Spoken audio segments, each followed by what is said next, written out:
Olá, estudantes do sexto ano! Nessa aula nós vamos falar de doenças causadas pela água contaminada. Aqui é o professor Fabiano que vai conversar com vocês. Mas antes da gente começar, vamos pegar o nosso material?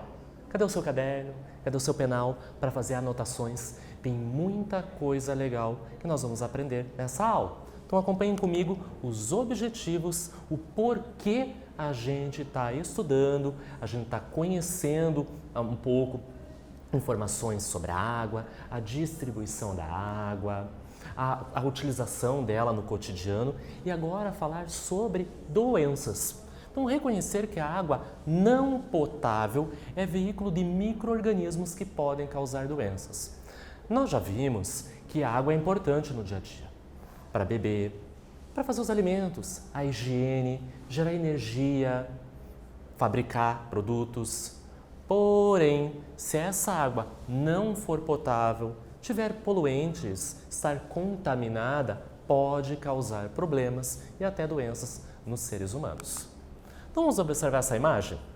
Olha que legal! Você já acampou? Então olha a pergunta que eu faço para vocês. Nessa imagem, você tem ali um acampamento, você tem uma barraca, você tem ali as vegetações.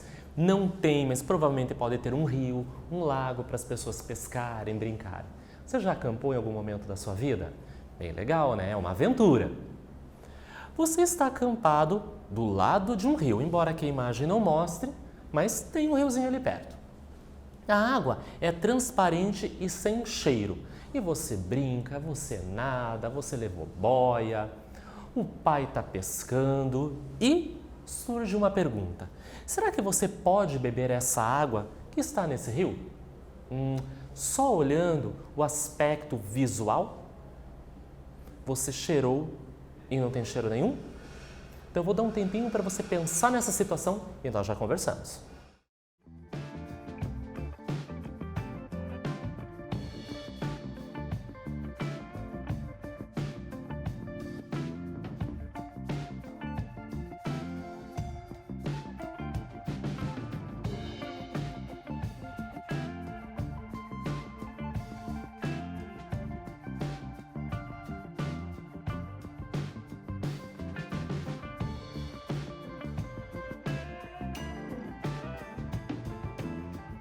Então, você se imaginou nessa cena, você acampado com a sua família, com alguns amigos e tem um rio.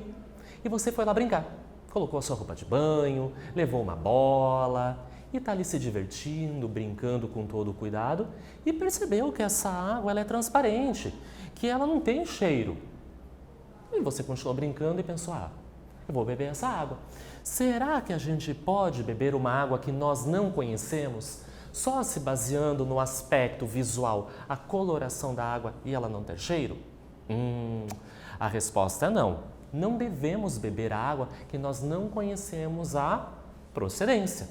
Porque embora ela esteja transparente, você coloque ela na palma da sua mão e você observe que ela não tem cor nenhuma, que você leve até o nariz e não tem cheiro nenhum, ela pode ter micro-organismos que podem te causar uma doença, te causar um problema. Então, não se deve beber água que nós não conhecemos a procedência. Então, a água ela é considerada contaminada quando ela contém o quê? Micro-organismos patogênicos. A gente não vê esses organismos a olho nu. Veja que eu falei micro-organismos. Eu preciso de um aparato chamado microscópio para visualizar esses agentes que causam doenças. Ou pode apresentar materiais tóxicos misturados a ela. Então observem essa imagem. Aqui é um outro rio, é uma outra situação. Percebam os materiais, os objetos, esse lixo que está boiando sobre essa água. É visual. Se eu fizesse a mesma pergunta, será que poderia beber a água desse rio? A resposta é não, porque você vê materiais mergulhados, boiando nessa água. Pode ser que eles continham alguns líquidos, algumas substâncias sólidas que se misturaram com a água e pode fazer com que sua coloração mude, que seu cheiro mude e até o seu gosto. Então, quando é visual, como nessa imagem, eu sei que eu não vou beber. O problema é quando a água está transparente e sem cheiro. Porque eu posso ter materiais poluentes, contaminantes e micro-organismos que eu não vejo com os meus olhos. É muito pequeno. Até mesmo a água tratada pode ser contaminada se o armazenamento e a sua distribuição não forem feitos da melhor maneira. Vocês sabiam que aqui no Paraná existe uma empresa que trata a água? Ela se chama Sanepar. Então eu trago aqui para vocês uma imagem de uma ETA. O que é ETA? Estação de Tratamento de Água. É aqui em Curitiba, ETA Iguaçu. Então essa estação capta, pega a água de um determinado local, de um rio, por exemplo, faz todo o tratamento, tira as impurezas, os contaminantes, os micro-organismos e vai distribuir para as casas. Aí a gente pode consumir sem problema nenhum. Porém, olha lá que eu coloquei, mesmo sendo tratada, ela pode se contaminar no caminho. Então ela saiu uma água de qualidade da estação de tratamento de água. Porém, as tubulações até chegar na sua casa, elas podem estar, se for uma tubulação mais antiga, de metal, enferrujada e contaminar. A caixa de água da sua casa, será que ela é limpa com frequência? Então, embora aqui você tenha água tratada na sua casa, não significa que ela esteja de uma boa qualidade, porque de dentro da sua casa até chegar na torneira, pode ter uma contaminação. Então vamos fazer um desenho? Que legal! Vamos pegar o nosso caderno? Agora que você já sabe que a água contaminada pode conter organismos patogênicos, que são aqueles que causam doenças, ou materiais tóxicos, desenhe em seu caderno um cenário, como o da imagem abaixo, sem poluição. Então eu trago aqui para vocês, tem montanhas, tem a vegetação, olha um rio. Então, visualmente, não tem nenhuma poluição, não tem lixo, não tem materiais descartados de forma incorreta. Então, que tal fazer um desenho no seu caderno bem bonito, mostrando as melhores condições para que essa água de um rio ou de um lago possam ser consumidas pela população após o tratamento. Então, eu vou dar um tempinho para vocês copiarem e eu já retorno.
Então, você vai ter que fazer esse desenho. É claro que não dá tempo de fazer durante a nossa conversa.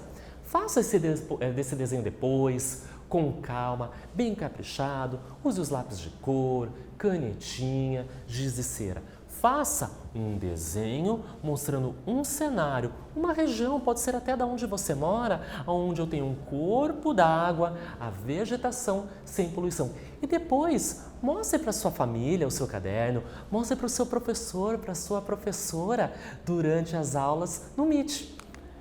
O problema mais comum de contaminação da água é decorrente do despejo de esgoto doméstico. Então, observe aquela imagem que eu trago para vocês.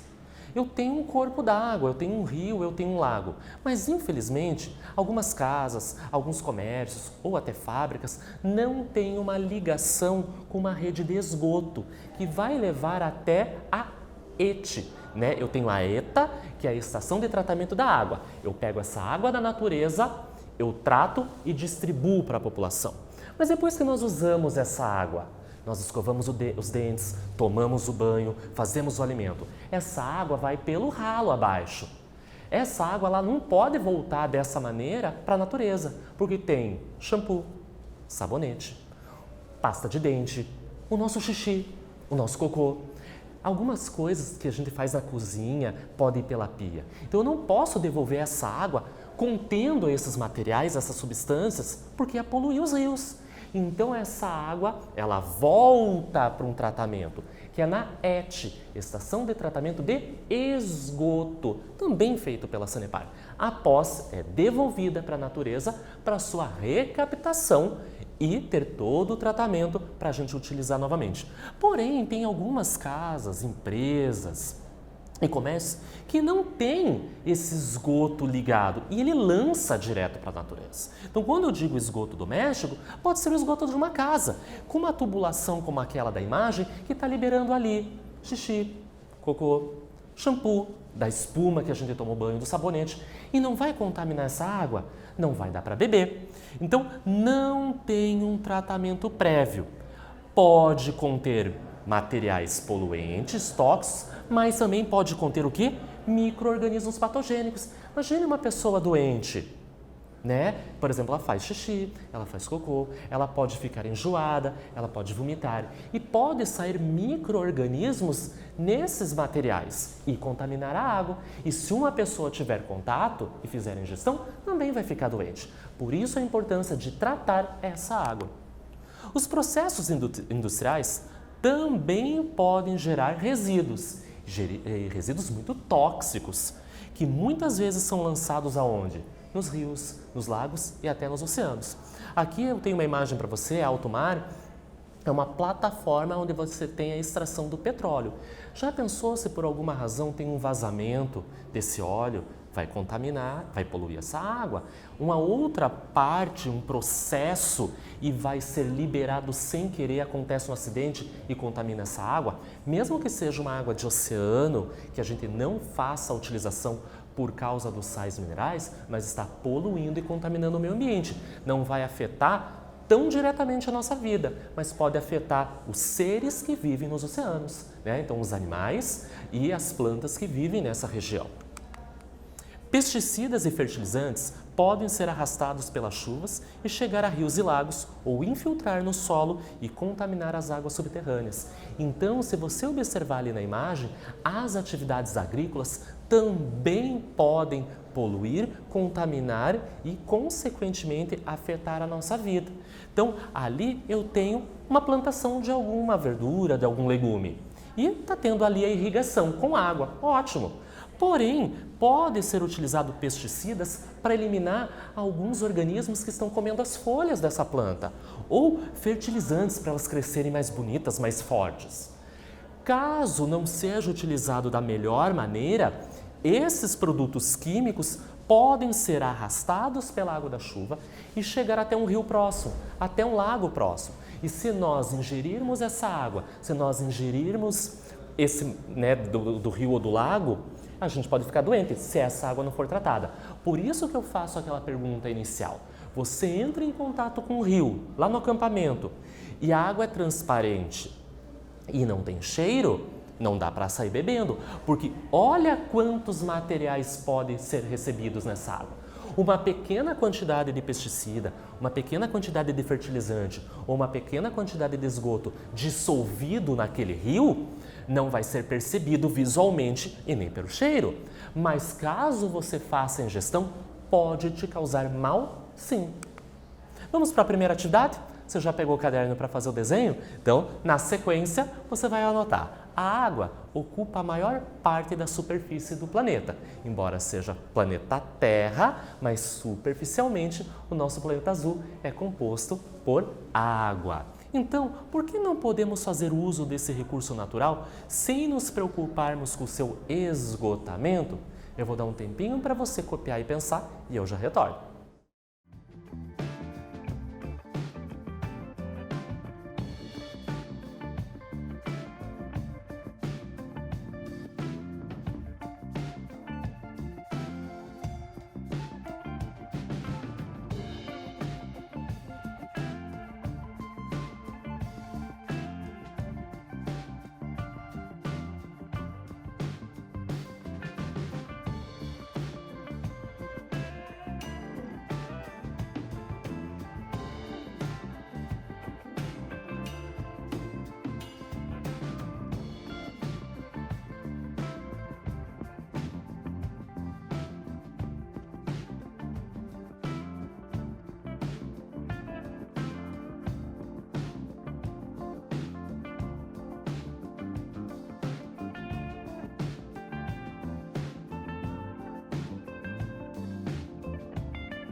Anotou a pergunta? Então vamos dar uma olhada? A gente sabe que a água ocupa a maior parte da superfície terrestre. Os oceanos, 97,5%, né, as águas salgadas, 2,5% a água doce dos rios, dos lagos, das geleiras. A gente está falando da superfície, então a gente não vai falar um pouquinho das águas subterrâneas. Então, se tem tanta água, se lá do espaço a gente consegue ver o nosso planeta azul, então eu não devo me preocupar com a distribuição, com a quantidade de água. Sempre vai ter. Não, pelo contrário, a gente tem que se preocupar sim. Por quê? Porque menos de 3% da água do planeta é doce, dos quais 2,5% está presa em geleiras. Então, se a gente for ver, lembra que eu mostrei para vocês um gráfico? 2,5% é água doce. Vou pegar esses 2,5%. Nem 3% do planeta, então, é doce.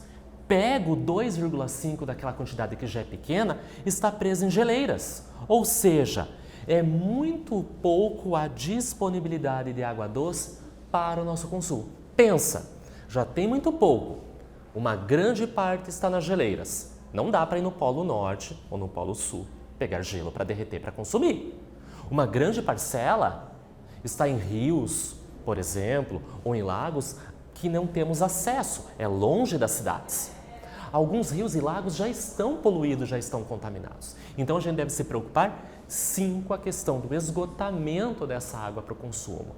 Já ouviu falar da palavra racionamento? O racionamento da água é quando em certos períodos do ano a gente não tem a disponibilidade de chuvas, por exemplo, para alimentar os rios, e a quantidade é muito pouca e nós não podemos usar essa água com abundância.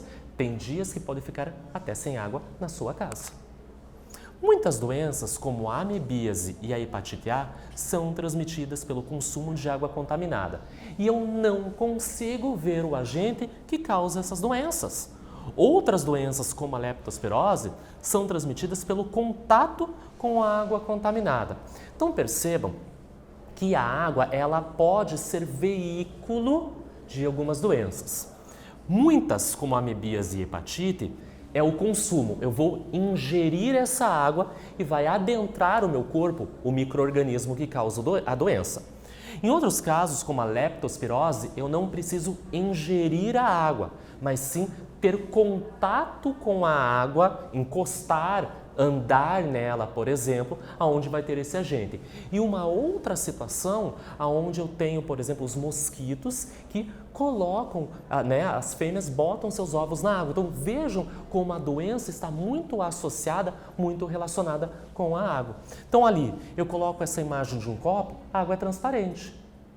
Mas se conter os micro-organismos, por exemplo, causadores dessas doenças, mesmo não vendo, ingerindo, você pode ficar doente. Por isso, temos que tomar cuidado e a água tem que ser tratada. Existem ainda doenças como dengue, a chikungunya, a zika e a malária, transmitidas por mosquitos, que põem seus ovos em água contaminada ou limpa, suja ou limpa, e que podem ser acumuladas em objetos do dia a dia, como pneus, vasos e outros recipientes. Então a gente percebe ali um mosquito. Então nesse caso, a fêmea bota ovos na água. Esses ovos eclodem, passam por um processo de larva até chegar na fase adulta e esses mosquitos saem e vão ter suas vidas. Então, é um momento, a etapa da vida desse mosquito que utiliza a água. Então, embora a gente não faça a ingestão dessa água para adquirir, por exemplo, a dengue, mas a água foi essencial para a fêmea fazer a postura dos seus ovos. Vamos para um quiz? A água relaciona-se com diversas doenças, e a gente já viu isso. Entretanto, não está associada apenas àquelas transmitidas pela ingestão, beber, e contato, andar ou nadar. Por exemplo, doenças transmitidas por vetores que se desenvolvem em ambiente aquático também estão relacionadas com a água. Marque aquela em que não há um vetor que apresenta parte do ciclo de vida na água. Alternativa A, zika. Letra B, leptospirose. Letra C, a dengue. E letra D, chikungunya. Eu vou dar um tempo para vocês pensarem e eu já volto com a resposta correta.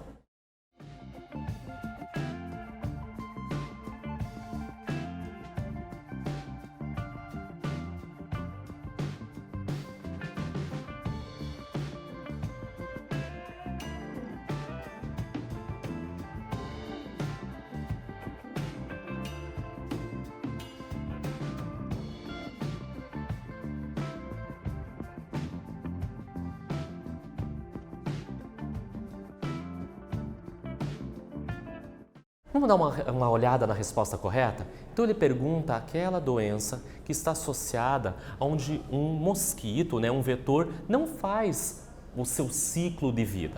A resposta correta é a leptospirose, onde eu tenho a participação dos ratos, de roedores, mas nos grandes centros, os ratos, onde na sua urina eu vou encontrar um micro-organismo que em contato com a água e você andar nela pode adentrar no seu corpo. As formas de evitar doenças causadas pela água envolvem o quê? A higiene da água, dos alimentos, da casa e do ambiente. Então, lavar bem os alimentos com água tratada, ferver a água, filtrar a água que você vai beber. Mas o que é higiene? Então, se eu tenho que ter higiene da minha casa, deixar ela limpinha, não deixar acumular objetos, por exemplo, para acumular água que vai virar criadouro do mosquito. Se eu vou lavar lavar uma fruta com uma água suspeita, eu posso estar contaminando essa fruta. Então, higiene com os alimentos, no preparo dos alimentos, da sua casa, da água que você vai beber. É super fundamental. Então, o que é higiene? É o conjunto de ações que promovem o quê? A limpeza, que evitam doenças e mantêm a sua saúde. A melhoria na qualidade de vida também está ligada com a higiene. Então, quando nós fervemos a água para beber, filtramos a água, nós sabemos que nós eliminamos substâncias. Quando a gente lava bem esses alimentos, quando a gente sabe a procedência desses alimentos, quando a gente faz a higienização da nossa casa, quando a gente não deixa acumular objetos, nós sabemos que nós estamos nos protegendo e protegendo a nossa família. Quando temos saneamento básico em nosso bairro, tomamos banho, escovamos os dentes, cortamos as unhas, mantemos as roupas e a nossa casa limpa, retiramos o lixo quando o destino adequado dele é feito, praticamos ações que nos mantêm saudáveis. Então, tudo isso é importante para não ter o acúmulo de água, por exemplo, quando a gente retira o lixo, fechar bem esse saco para não ter acúmulo de água e ser um criador do mosquito. Então, quando a gente lava a nossa roupa, quando a gente faz a higiene no nosso corpo, sabemos que nós não vamos ficar doentes. Vamos para a próxima atividade? Após uma forte chuva, um bairro foi atingido por um alagamento. Como a água não subiu muito, a população caminhou pelas ruas e as crianças brincaram na água acumulada. Explique por que isso não deve ser feito. Eu vou dar um tempinho e já retorno.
Então imaginem essa situação. Teve um alagamento numa cidade. Por que a gente não pode brincar ou andar descalço nessa água? Deve-se evitar o contato com a água ou lama que possam estar contaminados pela urina de ratos, pois podemos contrair a leptospirose. O que vimos na aula? Quais são as principais atividades humanas que contaminam a água? Esgoto doméstico, de indústrias, a agricultura. Algumas doenças causadas pelo consumo e contato com a água contaminada, além de ter o conceito bem claro de higiene. Nessa aula, nós falamos sobre doenças associadas à água. Espero que vocês tenham gostado e até breve!